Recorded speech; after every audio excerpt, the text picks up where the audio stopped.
له رکشې تر غواګۍ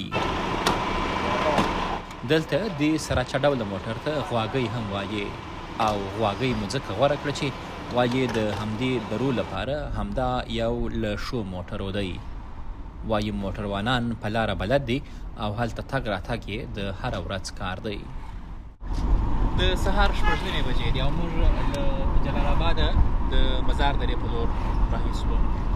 دلته د خبرې دا نه چې مې خبرې سوي دي هغوی وایي چې لږ تر لږه 6 ساعته سفر دی تر هغه ځای پورې چېرته چې د زلزلې ډېر تاوانونه رسولي دي. تر ټولو لوی مشکل د لارې دی.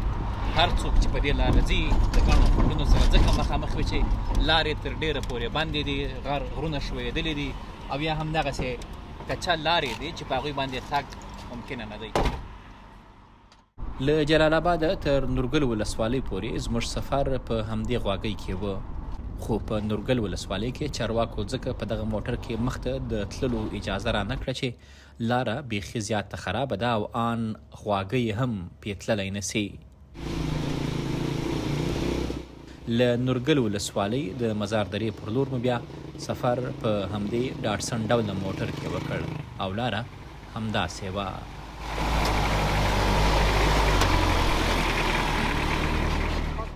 موږ له یوه داسې موټروان سره وو چې تل په دغه لار ځي راځي، خو هغه چې لومړی وار په دې لاره ځي شاید تګ به ورته تر موږ هم ستونزمن وي.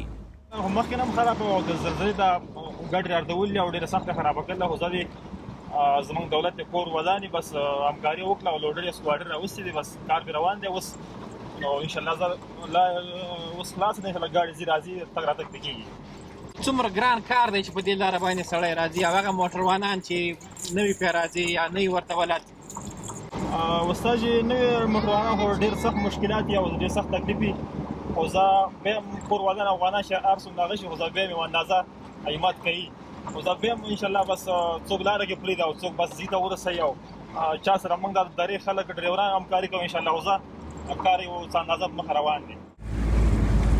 که څه هم نن لاره خلاصه ده او زیاته ګڼه ګوڼه هم نسته. هغه کسان چې د زلزلې اوله او دویمه ورځ راغلي وو وایي نن ورځ ډېره ګڼه ګوڼه نسته او د دوی په خبره د تیرو ورځو پرتله نن لاره ډېره ښه ده. تر 5 ساعته د موټر سفر وروسته مو پیاده تګ پیل کړ. هدف مو هغه کورنۍ دی چې زلزلې ځپلې دي او پکې یې د کورنۍ غړي وچل سوي دي.